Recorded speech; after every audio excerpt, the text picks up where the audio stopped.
अस्सलाम वालेकुम वर्गोस, मैं हारिस अज़मी प्रोफेशनल एस्ट्रोलॉजर आपकी खिदमत में हाजिर हूँ इस हफ्ते की रिसर्चेज लेकर। वर्गोस, ये हफ्ता फुल ऑफ चेंजेस का, 7 दिनों में 3 बड़ी चेंजेस और तीनों की तीनों आपके लिए बहुत अहमियत की हामिल। ये हफ्ता 27 अक्टूबर से शुरू होगा और 2 नवंबर तक चलेगा।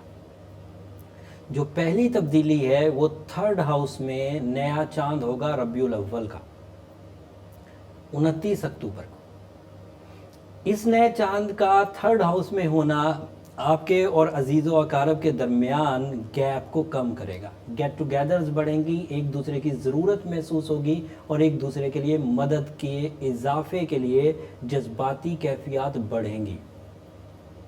ज़ाती नौइयत के फ़ायदे में वर्गोज़ आप ड्यूटीफुल होने लगेंगे, आप ब्यूटीफुल होने लगेंगे, अपने आप की कदर करेंगे, अपने कामों की कदर करेंगे, अपने मिशंस की कदर करेंगे, अपने डिपेंडेंट्स की कदर करेंगे। लोग आपकी तरफ माइल होंगे और आपकी ज़ात में दिलचस्पी लेंगे। अरेंज मैरिजेस चांसेस भी डेवलप हो जाएंगे इसी रबीउल अव्वल के महीने में and started from 29 October. Moon sign की ये पोजीशन इनफिरादी तौर पर रूहानियत की तवज्जो में भी इजाफा करेगी। आपको अपने नेगेटिव एलिमेंट्स का, नेगेटिव आदात का, नेगेटिव पॉइंट्स का पता चलना शुरू होगा। अगर आप इंसाफ पसंद वर्गो होंगे तो उन नेगेटिविटीज़ को रिकवर करने की कोशिश करेंगे। 3rd हाउस के एडवांटेजेस में लोगों को, अजीज़ व अकारब को आपसे काम पड़ेगा और मून साइन के तीसरे घर में होने की वजह से आप उनके काम निकालने के लिए तैयार भी रहेंगे। स्टबननेस खत्म होगी वर्गोज, आपके अंदर जो स्टबननेस थी, किसी चीज़ में ढिठाई आ गई थी, बात मानते नहीं थे, अपॉलोजी नहीं करते थे। अगर नहीं करते थे, अगर करते थे तो ठीक है, अगर नहीं करते थे तो अब कर पाएंगे। सॉरी करना मुश्किल नहीं होगा आपको और ये आपके लिए सुख की वजह भी बनेगा। ये न्यू मून पूरे ही महीने स्टार्ट होगा 1 हफ्ते के लिए, फ़ायदा फ्यूल अप करेगा सिर्फ 2.25 दिन के लिए, ट्रेंड रहेगा पूरे महीने के लिए कि आप अपनी अजीज़ व अकारब को मुस्बत तवज्जो दे पाएंगे और उस मुस्बत तवज्जो में हर ही दर्जे के वर्गोज़ फ़ायदा उठाएंगे। अगर टीनेजर्स हैं तो अपने सीनियर्स या अपने बड़े जो रिश्तेदार हैं, अपने से बड़ी उम्र के जो रिश्तेदार हैं या कज़न्स हैं, उनसे गेट टुगेदर्स बनेंगी, एक दूसरे से मिलने का मौका मिलेगा और मोहब्बत में इजाफा होगा। शादी के ख्वाहिशमंद अरेंज मैरिजेस की कुछ अपॉर्चुनिटीज़ देख पाएंगे इस पूरे महीने, बट स्टार्टेड फ्रॉम 29 अक्टूबर। दूसरी तब्दीली क्या है इस हफ्ते और मेजर है वर्गोज, आपको तो उसे ज़रूर समझना होगा। जिस 3rd हाउस के अभी मैंने गुण गाए हैं रबीउल अव्वल के चांद की वजह से, उसी 3rd हाउस में मरकरी मौजूद है, आपका रूलिंग प्लैनेट। अगर डायरेक्ट होता तो बहुत उम्दा था, बट 31 अक्टूबर को आपका रूलिंग मरकरी 3rd हाउस में रेट्रोग्रेड होने लगा है, रुज्जत में जाने लगा है। रुज्जत में जाने का मतलब फ्यूल नहीं देगा अब और 20 दिन तक के लिए रुज्जत में जाएगा। Started from 31 October till 21 November.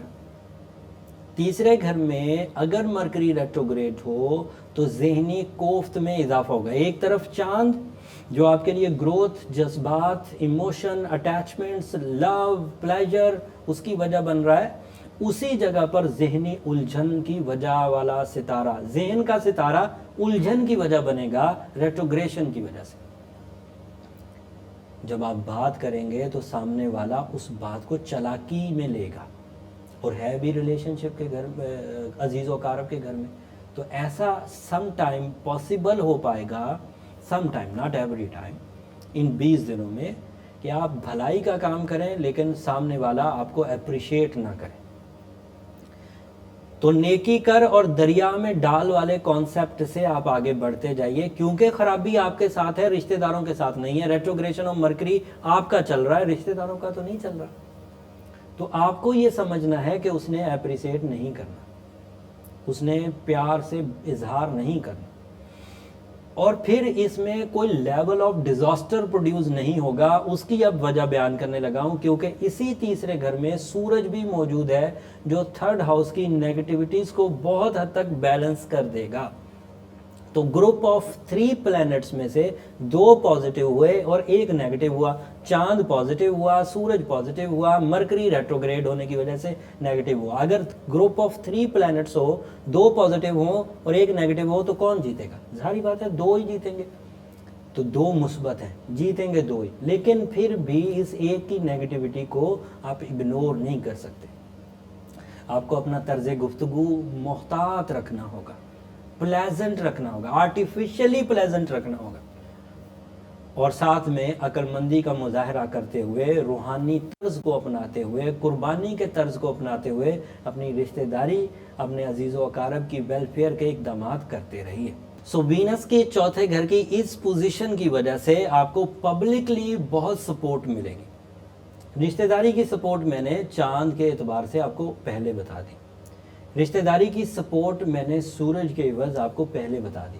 Mercury वहाँ थोड़ा झोल दे रहा है, लेकिन वीनस बहुत हद तक चौथे घर में पब्लिक इमेज को अच्छा कर देगा। स्टेटस ऑफ लाइफ की डेवलपमेंट आपकी इन सारे सब्जेक्ट्स को बैलेंस करने में मदद देगी। And you are lucky also in this season due to कि जुपिटर भी इसी चौथे घर में है, इसी स्टेटस ऑफ लाइफ के घर में है, इसी गुड लक एरिया में।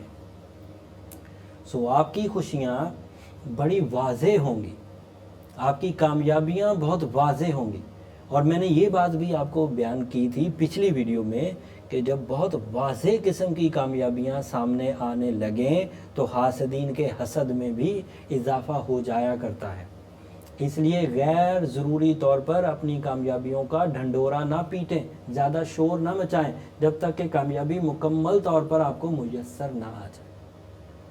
ये इस हफ्ते की इन्फॉर्मेशन थी वर्गोस, जिसमें आपका रूलिंग प्लैनेट रेट्रोग्रेड हो रहा है और आपको रेमेडी की ज़रूरत पड़ेगी ही पड़ेगी। और रेमेडी आपके लिए बेहतरीन रेमेडी है। ब्लू टोपाज पहने, गोल्डन टोपाज में पहने। 3-4 स्टोन्स का नाम बताता हूँ, उनमें से सबसे अच्छा ब्लू टोपाज है।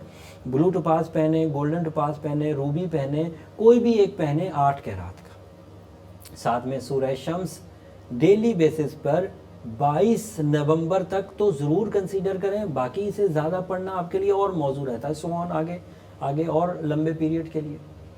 और फिर सूरह यासीन की सेकंड लास्ट आयत 13 दफ़ा रोज़ की बुनियाद पर असर की नमाज के बाद अब 22 नवंबर तक वो भी पढ़ें। रूटीन से पढ़ें तो ज़्यादा अच्छा है। बाकी नफली इबादत है, बीच में गैप आ जाए तो परेशान होने की ज़रूरत नहीं। लेकिन अगर रूटीन इख्तियार की जाए तो अल्लाह ताला को आदतन और रूटीन में प्रोसेस करना, रूटीन में अमल करना, रूटीन में पढ़ना कुरान अच्छा रहता है। उम्मीद करता हूँ ये वाली इन्फॉर्मेशन आपके बहुत काम आएगी। आप अपनी मरकरी की रेट्रोग्रेशन को भी रिकवर कर पाएंगे, वीनस की उम्दा पोजीशन को भी कैश कर पाएंगे और नए चांद के इफ़ेक्ट से, नए चांद के असरात से भी लुत्फ़ अंदोज़ हो पाएंगे।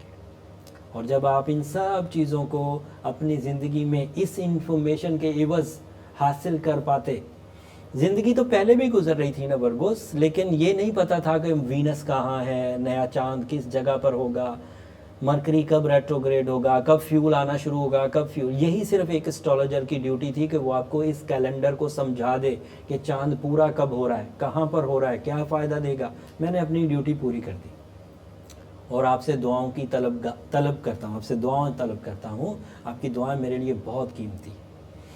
अगले हफ्ते जो चेंजेस सोलर सिस्टम में आएंगी, न्यू होंगी, आपके किसी भी ज़िंदगी के मामले को उनसे फ़ायदा हो सकता होगा तो पूरी तफसील बयान करूँगा। तब तक के लिए इजाज़त दीजिए। जाते जाते चैनल को ज़रूर सब्सक्राइब कर दीजिए, इससे ज़रा हौसला अफजाई हो जाती है। अगले हफ्ते तक इजाज़त, अल्लाह ने के।